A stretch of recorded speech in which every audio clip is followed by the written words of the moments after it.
Hello and welcome to the Landscape Ontario podcast. I'm your host, Scott Barber, and I'm thrilled to get the chance to speak to some fantastic women this week.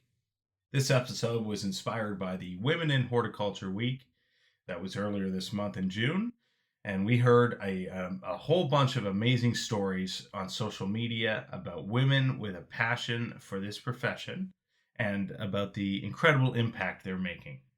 So today we'll be chatting with three accomplished women. First up, Jennifer Lemcke. She is the Chief Operating Officer of Weed Man. Then it's Jacki Hart, who had a successful business, a landscape business in the Muskoka area before transitioning into business coaching and the peer-to-peer network at Landscape Ontario. And finally, last but not least, is Lexi Dearborn. She's a landscape designer who runs Dearborn Design Associates in the Barrie area. We're very excited to learn more about these amazing women. We hope you enjoy the episode. The Landscape Ontario podcast is sponsored by Dynascape Software. Hello members, save 15% on Dynascape products, software upgrades, and online training. Visit dynascape.com for details. So Jennifer, could you tell us a little bit about what drew you to landscape and horticulture? What drew you to this profession? Yeah, I think the story behind it is an important story because I never thought in my wildest dreams that I would be in this industry. To be honest, went to university in political science. My husband went to school in criminology. We met in university.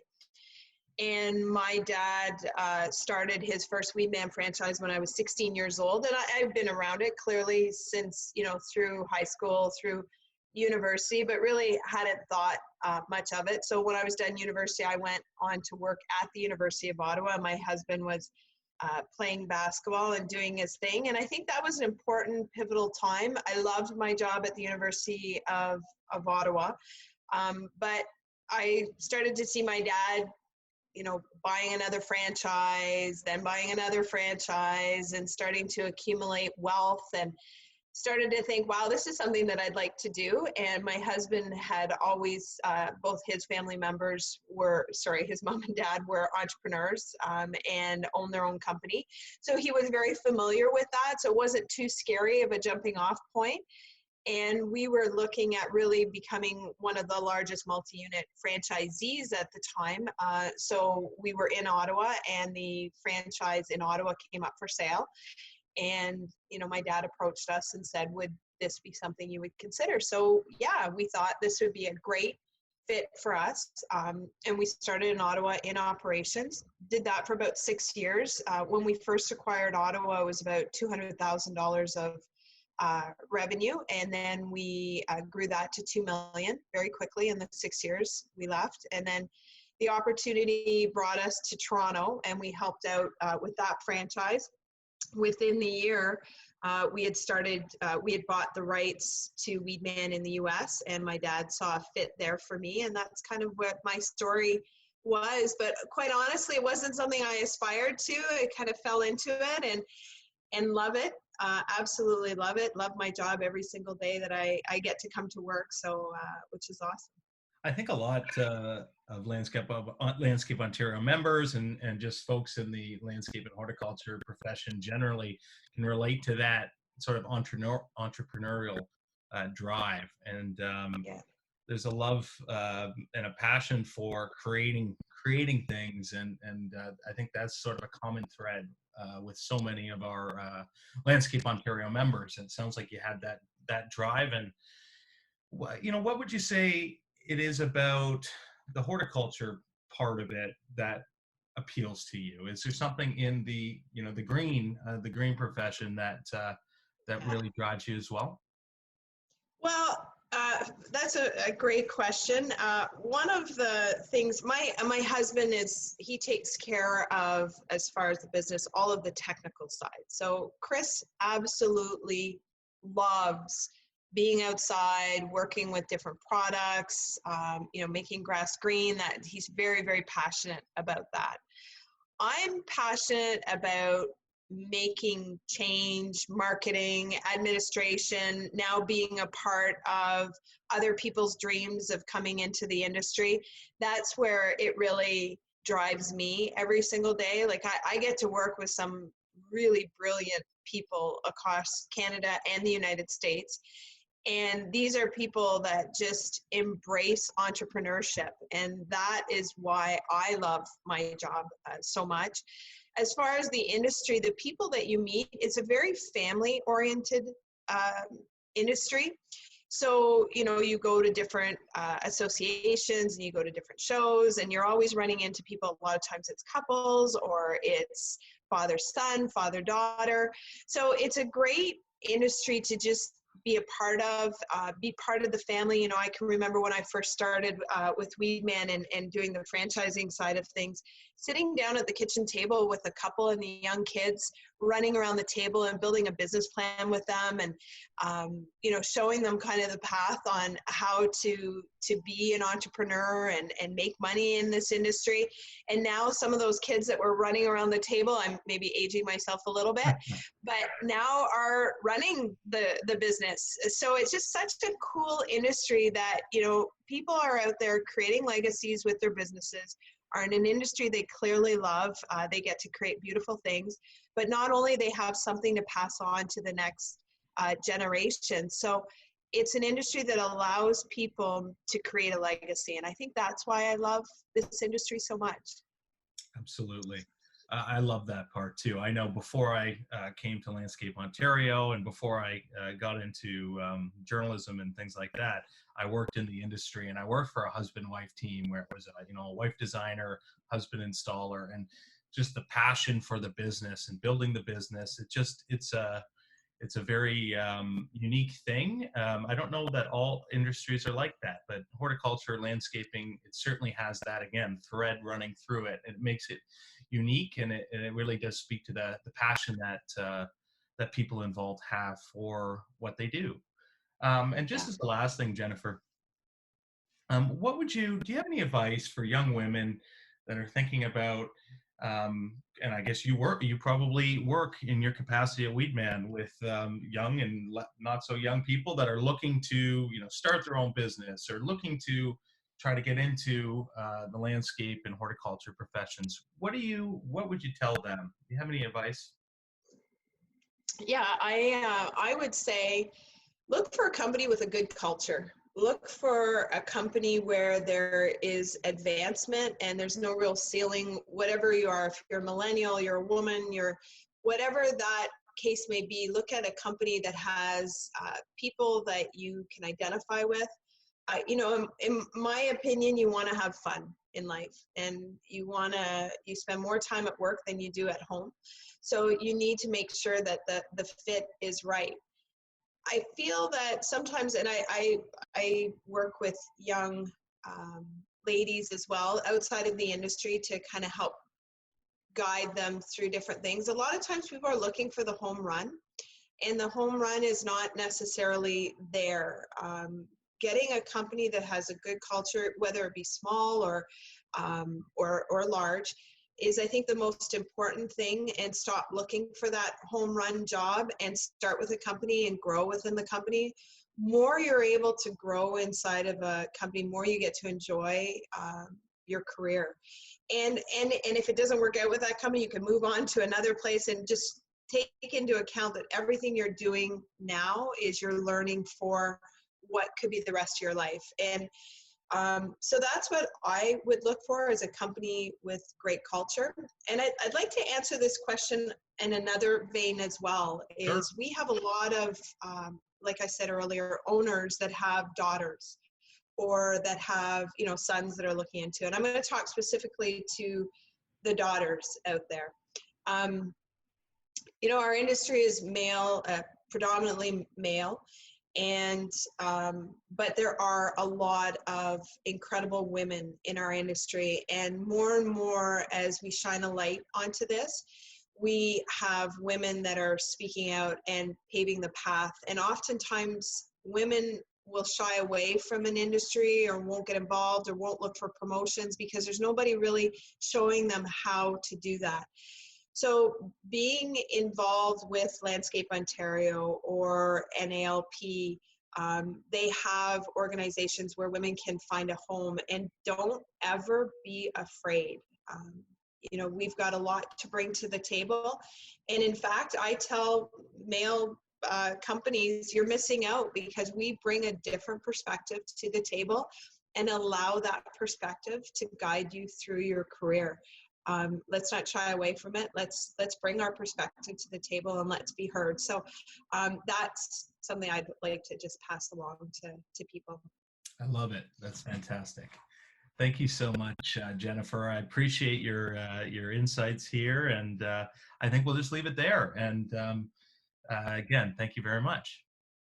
Thank you. It was great to talk to you, Scott. Have yourself a great day.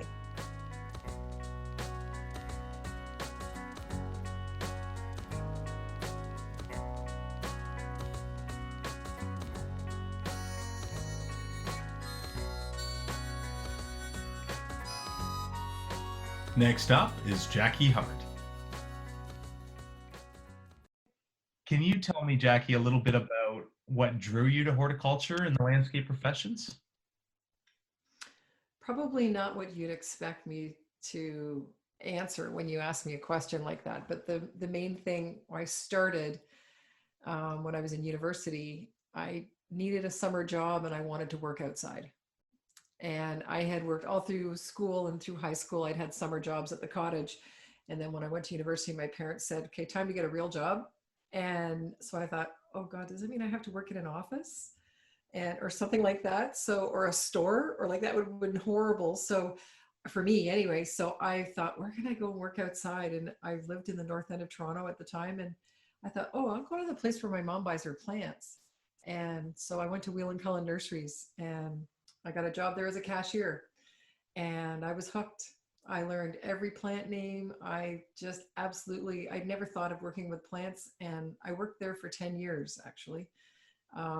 Until I left and moved up to Muskoka and worked for a garden center in Muskoka for a couple of years. And then they went bankrupt and I was without a job and I had customers calling and could you come and look after my gardens? I thought, well, sure, I could try that.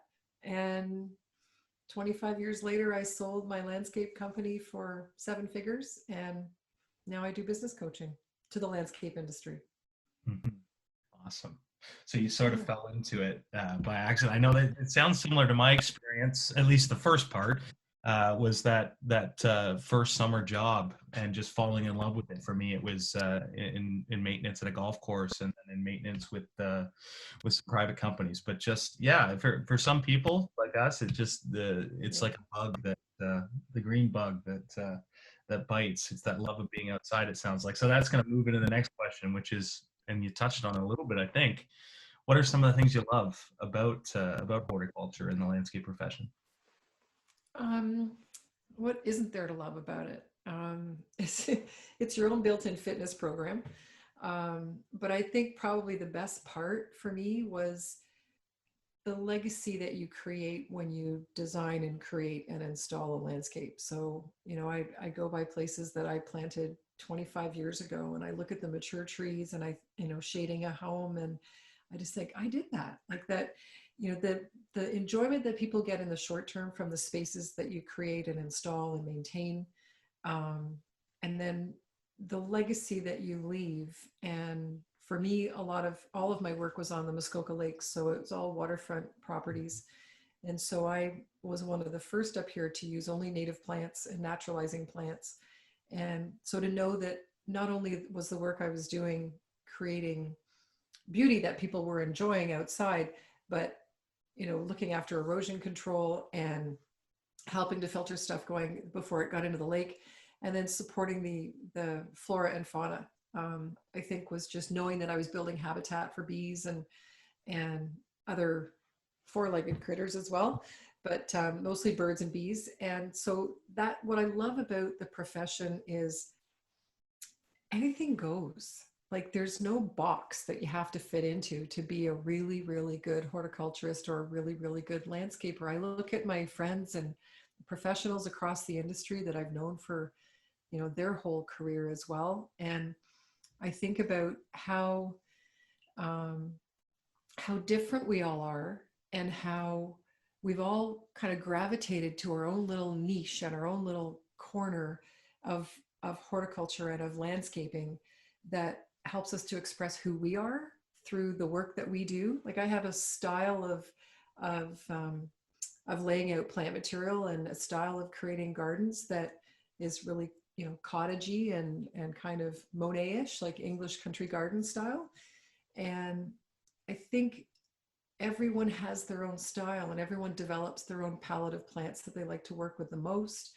And some, gravitate more toward the soil science, some gravitate more toward the bloom and the summer interest. Some like to make sure that there's lots of winter interest. Others take great pride in the attention to detail that they pay to a landscape to maintain it over the years. And so I think one of the things that I love about this as a profession is there's no two companies the same. Like now as a business coach and a business consultant, and I speak across Canada and I have clients across Canada, and I've worked through running the Prosperity Partners program for Landscape Ontario. It's 15 years now. And I've worked with hundreds of businesses, and there are no two businesses the same.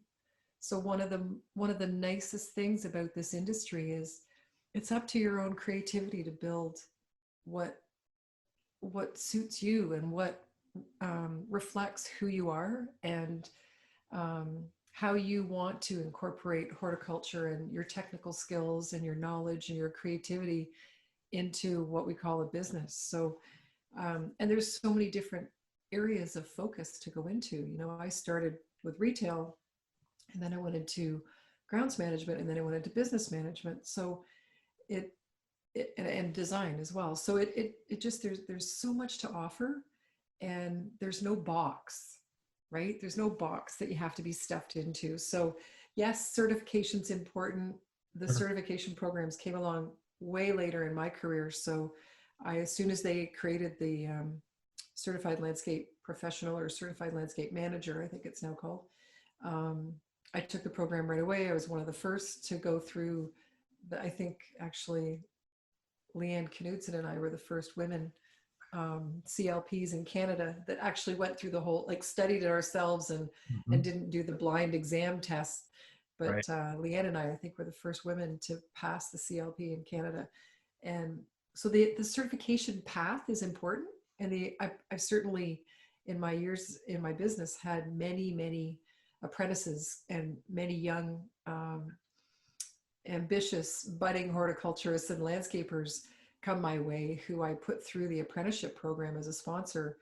And I think that's a really great way to find your way, is to get that training and to do it while you're working for an employer whose culture really suits you, right. Where you really feel like you're appreciated and valued, and there's collaboration and inclusion. So feeling like you're a part of a team is a really important part. So I think that's what I love about the profession. That's a long list, but there's a lot to love about it. I love it. You're right. That's where you started. There's so what's not to love, and then we could probably talk for another hour. But that was a really darn good summary, I think.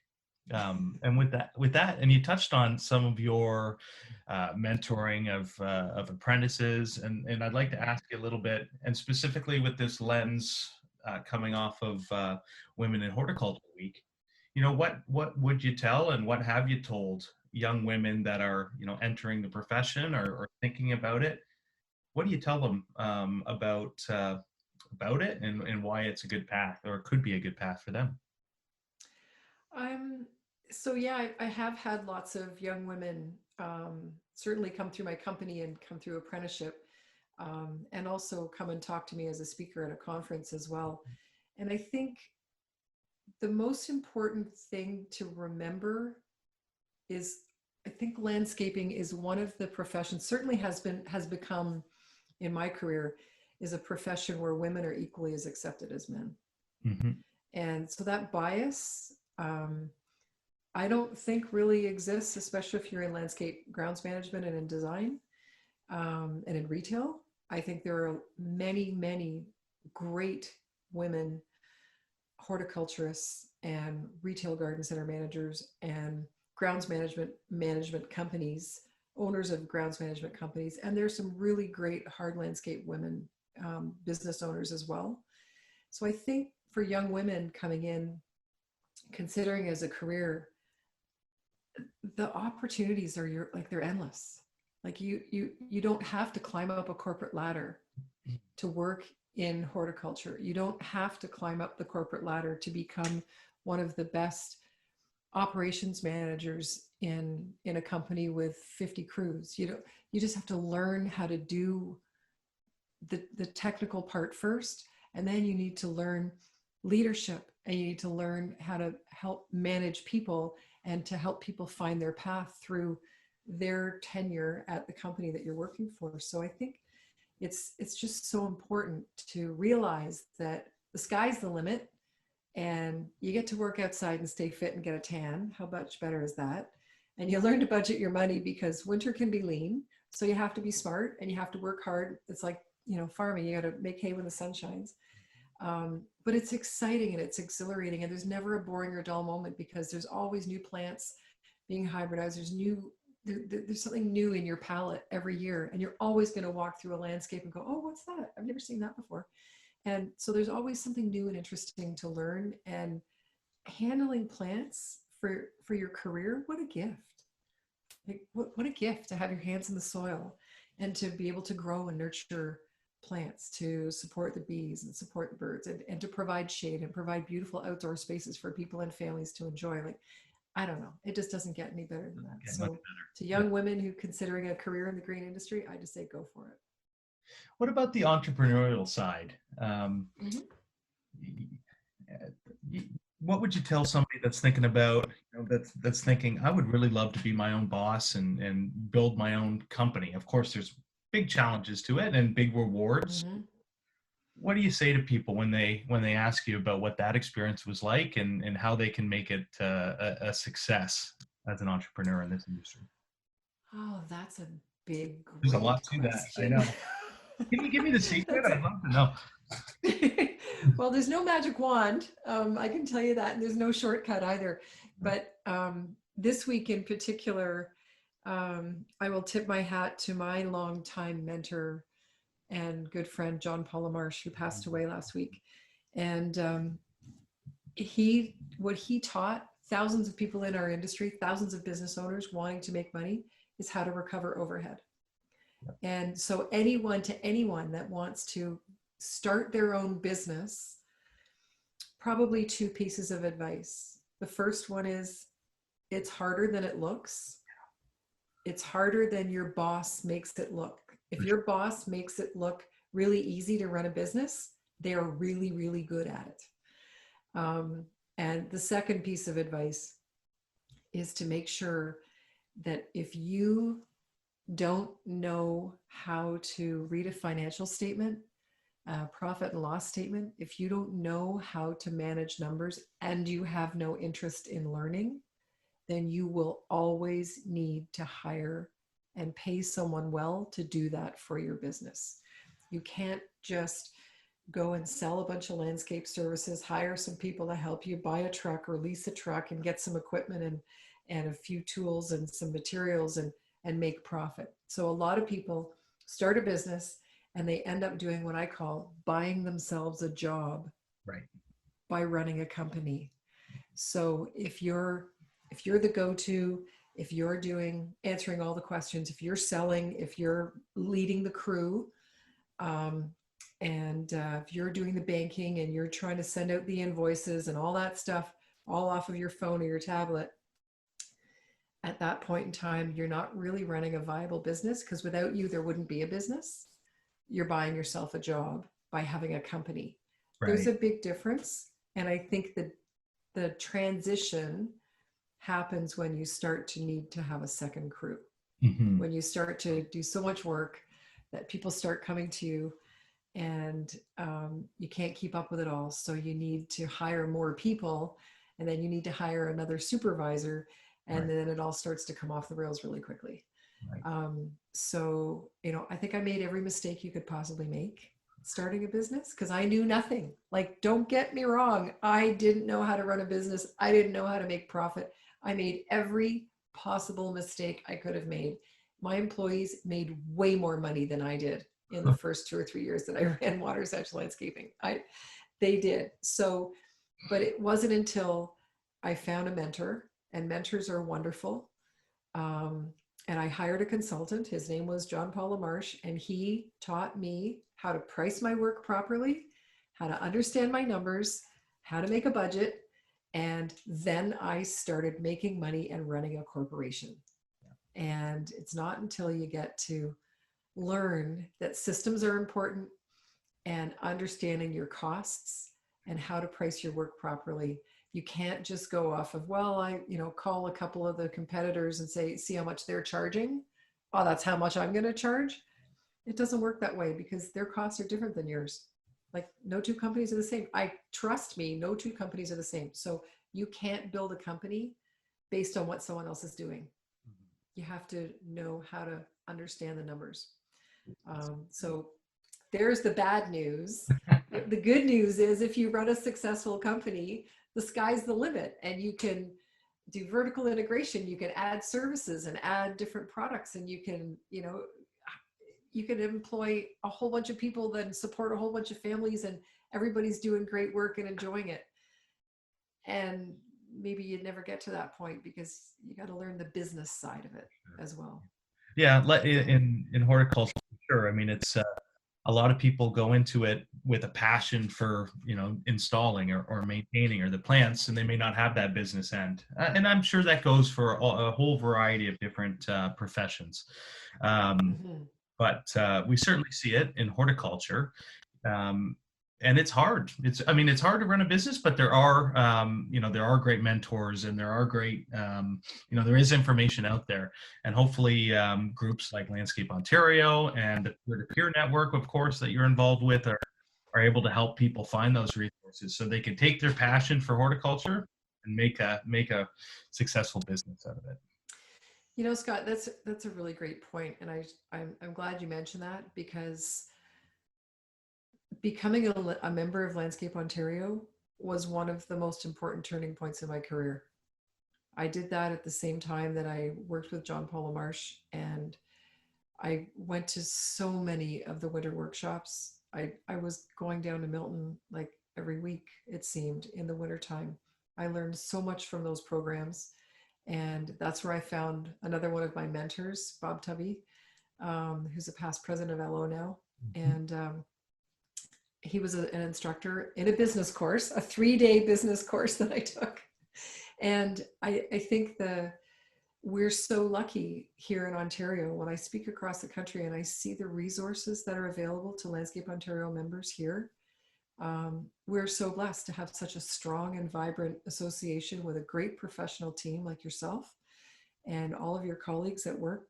What Landscape Ontario brings, the support to young horticulturists and people in the industry wanting to do better, wanting to up level and just get to their next best, whatever that is.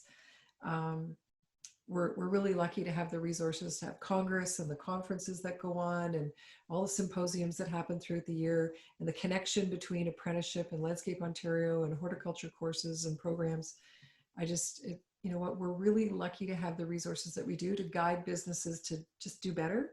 Sure. And then we also have wonderful software programs that have enabled so many companies to do so much better. And again, here in Ontario, we're so lucky that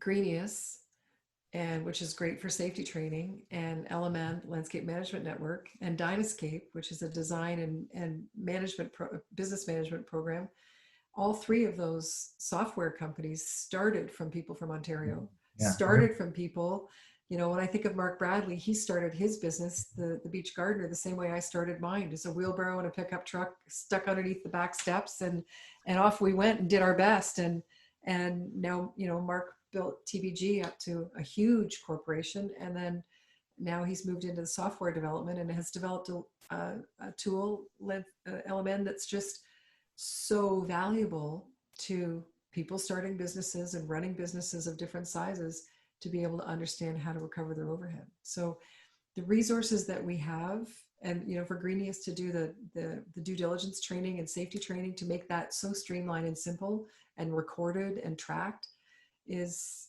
just such a huge gift. Like the toolbox is so robust now for people starting businesses that are connected to Landscape Ontario, and all of the resources in the membership.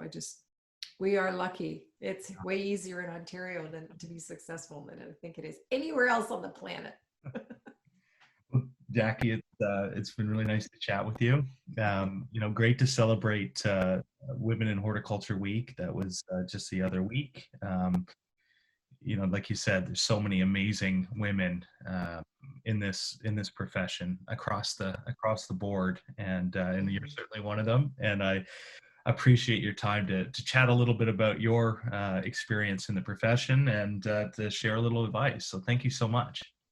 Thanks, Scott. You know what? It's a privilege to be asked. I'll share a little something with you. I was paddling with a friend this morning, and she said, "So, what's your afternoon look like?" And I said, "Well, actually, I've got this, podcast recording with a guy from Landscape Ontario, and it's about great women in horticulture, to celebrate Women in Horticulture Week." And she kind of looked across at me from her boat, and she said, "You're a great woman in horticulture." I said, "Apparently I am." And she said, "Oh, I'm just so flattered to know you." And anyway, but it's just, my point is that I don't think of myself as a exceptionally great woman in the industry. I'm just me, and I ran my company, and I had 30 employees, and I ran it for 25 years, and I made some money, and I built up a great company with systems, and I sold it for good money, and now I'm a business coach, and I'm busy, and people come to me for advice and mentorship. And I said, I never thought of myself as a kind of an industry great, but I'm flattered to be thought of that way. Thank you. Sure. Thank you, Jacki. I'll talk to you again soon. Okay. All right. You take care.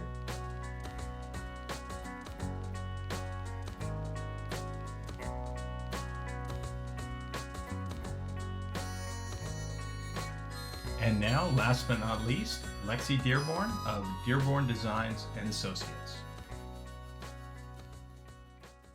So Lexi, can you tell me about what drew you to the landscape and horticulture professions? For me, it was a childhood passion. By the time I was about 6 years old, I was already putting pansies and petunias in the garden with my grandmother. So I always loved that hands in the dirt kind of work. I found great joy in that.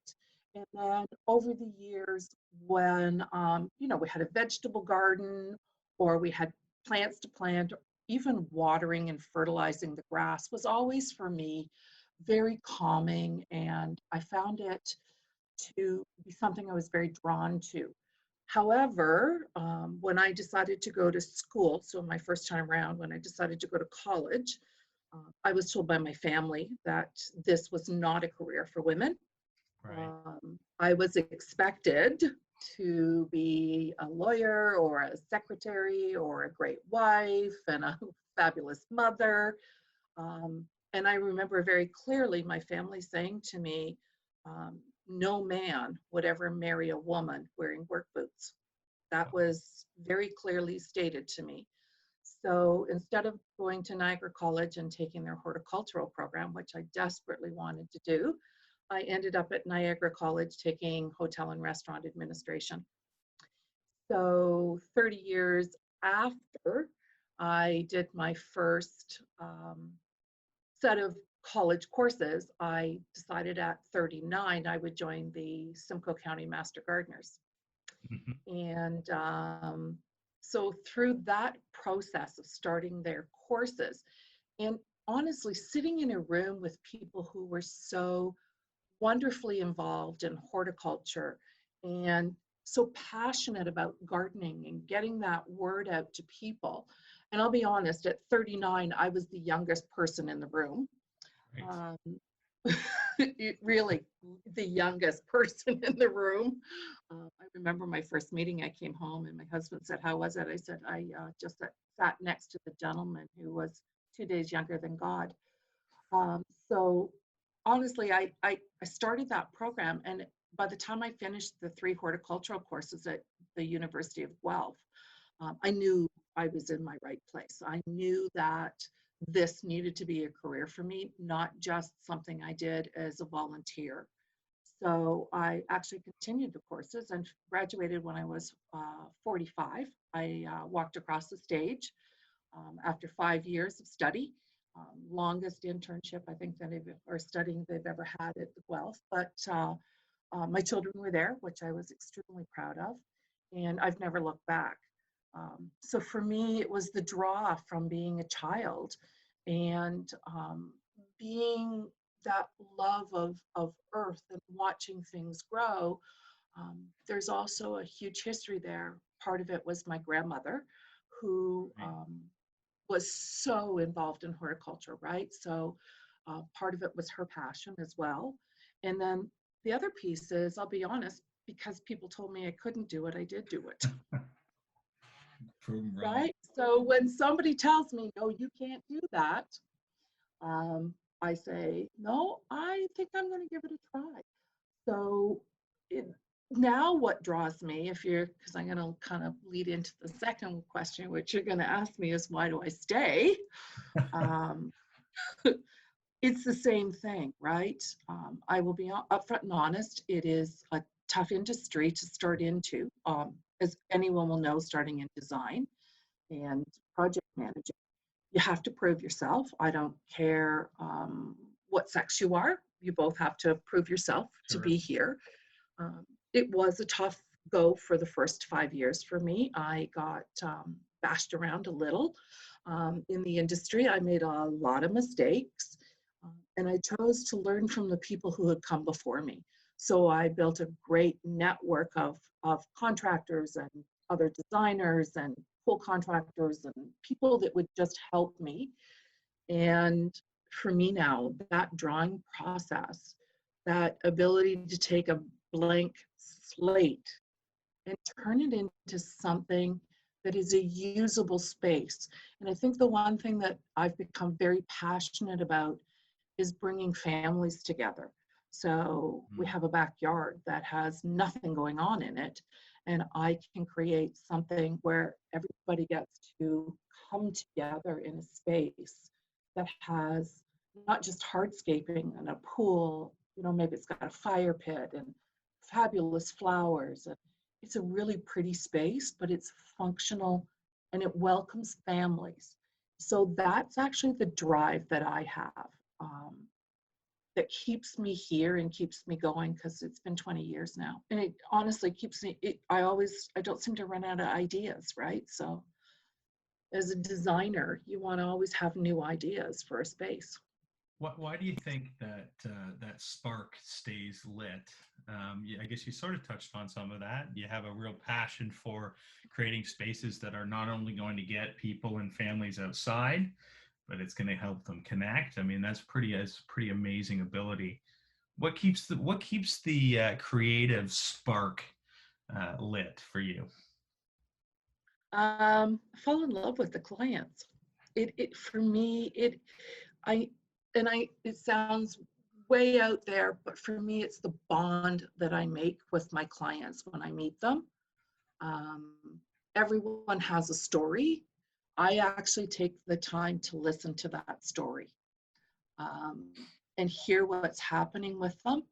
And I ask those questions. So why are we building this space? What is it that you want to do here? Why is it so important to you that you spend this money to make this happen? And when I start hearing their stories, I start kind of falling in love with them. And I go, yeah, I want to create something amazing for you. And so I've always seen every single project as a brand new start. It's like I started 20 years ago. It's a brand new piece. We're opening up the books. We've got a blank slate. It is the clients. It's like a new relationship. Obviously, every time. Yeah, and the other part is, if I can't connect with a client, then obviously I can't draw for them. And maybe that's a little flu-flu-y for some people. It isn't for me. When I turn a project over, when we've designed it, and believe it or not, it's very personal for me when I design a space, because first of all, I want to be able to live in it. But the second piece is when I turn it over, I have this moment when a client will say, as they're showing a friend or family, look what we made, look what we created, look what's been done. And I realize at that moment, it's no longer mine and it belongs to them. And I think that's a pretty cool piece of being a designer, right? All of a sudden it's not mine. There's a little weepy moment when I kind of go, okay, so it's not mine. But that is so important to me when a client walks around and goes, look, wow, look at what we did, right? Mm-hmm. Mm-hmm. And that's what keeps the spark alive, right? So Yeah. maybe it's a little hero syndrome, right? So I always look at it that way. But it certainly sounds Maybe like there's a little part of me that likes to be the hero of the story, right? Sure. But upfront and honest, it's still fun. And when it's no longer fun, then I'm done. And that would be the time. So hopefully Hopefully it may never come. I'm not planning on that happening. As I start to slow down, I'm not planning on that happening, but I do recognize as I after 20 years and as I'm starting to move into my 60s, I just don't draw as fast as I used to. Right. That's the one, right? Like instead of doing 3 a week, I can only do 1 a week. So you mentioned before, when you were first looking at it, even well before it became your career, when you were, coming out of high school, and there was a sense, and I'm sure a lot of people could relate to that it wasn't a female profession. Do you think that how far have we come? Is there still a lot of work to do? Where are we at in 2020? Yeah, I don't think that the word landscape designer comes up in any of the testing that you do in grade 9. And I put 2 kids through high school. So I know there's interior designer, but there is nothing on the testing sheets that come up and say, wow, you might like to be a landscape designer. I don't think it is something that's promoted. I think if you come out of a family that is in our industry, you're much more likely to join our industry. Sure. I still don't think it's promoted for women. Yeah. Why do you think that is? And what do you think? I mean, these are big questions. What can we do? What can we do as a trade association that, of course, you've been quite involved with over the years? Yeah. How do we put it on the radar? Make it a sought after career path for young men and young women. Absolutely. I think it starts at the high school level. I think it even actually starts in grade 7 or 8. I've been out and have spoken to a number of schools. I think one of it is just getting to people while they're making decisions and saying to people, this might be a very interesting career for you to look at. So if we backtracked and got them before they were headed into grade 12 trying to make decisions, then at least students would start looking at those pieces. It might simply be that Landscape Ontario and is we got to get earlier. We need to be earlier, right? Rather than later, so that people realize that this is a valued profession. Yep. Because I don't know that people look at this as a valued profession. And I think the second piece of that is parents. I don't think that parents see this as a valued profession. Mm-hmm. And I'll be honest with you, when I look back over the years, I remember showing my mom, who knew I spent 5 years at university, all these beautiful pictures of all of the landscapes I'd done over the years. And I remember her saying to me, well, who did this? And I said to her, Mom, I did it. And she would say to me, no, but really, Lexi, who did this? So again, it's just shifting the mindset to get people to understand that this is a valued profession, that yes, you work 12 months of the year. It's not just something that you do for 6 months. And I think that needs to start earlier. And I think it needs to go onto the testing page that those kids are filling out in grade 9 when they do their career programs. Yeah. Yeah, you're absolutely right. It needs to be on the radar right there, alongside, other great professions, right when kids are in middle school and even starting to pique interest about different career paths. And then hopefully by the time they're ready to actually make decisions towards college or apprenticeship or what have you, it's been in their mind for a while. I'm hopeful that, as the world is changing, generations are changing, um, green infrastructure, green spaces, being outside, the value that plants have and trees have and grass has for the environment. I'm really hopeful that that environmental contribution is going to really grab the imagination of the generation that's, coming now after me. But there's no question, even when I was, and I'm a later millennial. When I was in high school, and I worked landscaping in the summers. It didn't. From my parents and from others, it wasn't really top of mind as like the career path of choice, and that's got to change. And there's every reason for it to change, because there are amazing careers that make a huge impact on people's lives and on the greater community, as I said, with the environmental impact that it has. So there is hope there. We really have to work hard as an industry to, get that message out. Yeah, and as I say to you, it's this isn't something, I'm going to up front, this isn't something that moms say to their daughters, hey, check this out. Right. It's not right. Like there's an understanding when you're in this industry. You're working outside, you're working in the office, especially as a designer. You're in the office in the morning and maybe you're on site in the afternoon.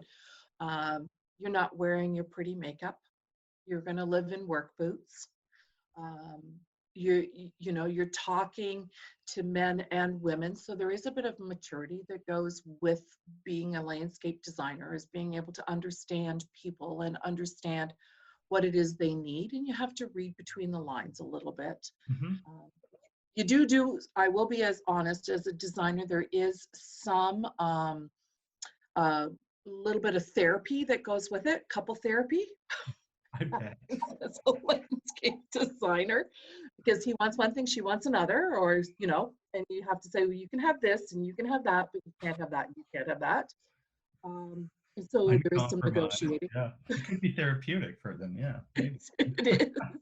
Putting a project together can be very therapeutic, and I usually ask who's going to be the lead on a project, so I'm not answering to two people. Right.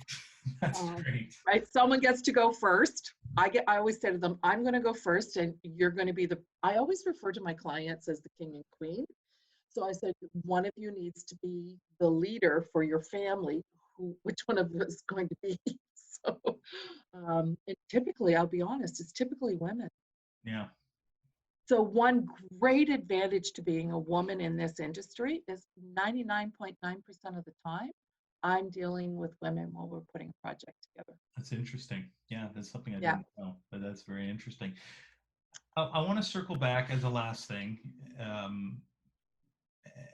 and talk a little bit about, and I know I'm sure you've had these conversations before. What do you tell, and again, under the lens of celebrating women in horticulture, what do you tell young women or mid-career women that are looking at horticulture? What do you tell them are the benefits, and what do you tell them are the challenges?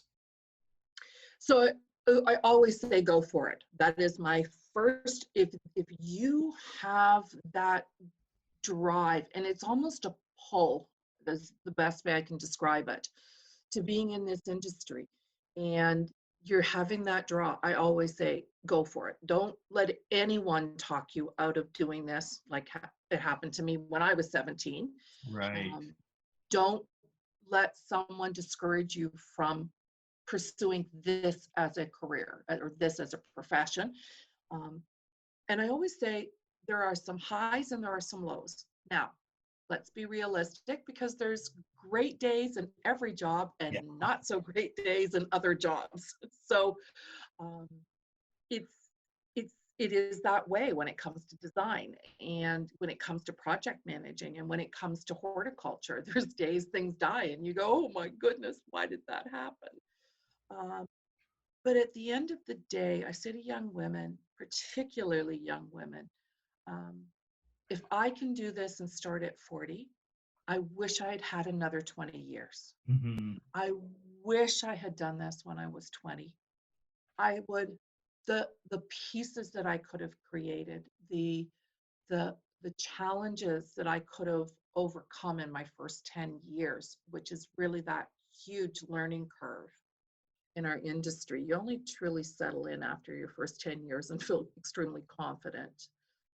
I would have been so much further ahead. Sure. I could have created some amazing projects. Yeah, there are some challenges. And the challenges, I have a lot of women say, well, what is it like working in an industry with that's mainly male dominated? And I will say 95% of the time, it's a non-issue. They are extremely supportive. I've learned more from gentlemen in our industry than I can ever tell you. It's just huge what they're willing to share. And there are some people, and it doesn't really matter whether they're male or female. There are some times when I need someone to back me up, just to get a message across, and I need to get across. And there are some people that don't respect women in our industry, and that is simply the same anywhere. Yeah. And that doesn't change. So I find it very difficult when women say, well, it's got to be, you're working with men all day. And I'm going, yes, I am. And you know what? It doesn't matter. It's the same day as if I was working in an office or working in a hospital. You have good days and you have bad days, and you have days that people can hear you and you have days that people can't hear you. And that is just the nature of choosing any profession. Mm-hmm. So don't let that be the piece that stops you from joining an amazing group of people. And like I said, it's a, and honestly, at the end of the day, if somebody doesn't like me, they don't like me. There's nothing I can do about it, right? So, yeah, And that's what I like say to people. that's in every profession, and you can't It let it get doesn't change. you can't let it get away of your passion and your drive to do what you love. And it sounds like over the last 20 some years, you've been able to do that very well. Yeah, it's like I said, I mean, it has its challenges some days, and other days I'm like, wow, that was pretty simple. But it's always keeping in mind. And so as a professional person who is basically spending someone's money, Mm-hmm. I always keep in mind that it is a great honor that someone trusts me enough to spend their money with me, because most of the time they're spending money much larger than buying a couch or a new refrigerator. So I always remember to be humble and to say thank you, because at the end of the day, there's a great honor in spending somebody else's money on something that you see in your head. Right. And that is just the weirdest kind of concept to get past people or to get to people, right? Is this all evolves in my head? This all comes up in my head, and then someone pays me to put it in the ground. Mm-hmm. That's So amazing. isn't that kind of a cool concept, right? Fantastic. They go, right? They go, okay, so we're going to give you a lot of money based on a piece of paper. I go, yes, you are. Yeah. So like I said, I think I try to be humble. I try to be very honest with people. And if you can build your business or build your career, your profession on that, I think you go a long ways. And so, as I said, I think this is an amazing, amazing opportunity for women to step into this profession.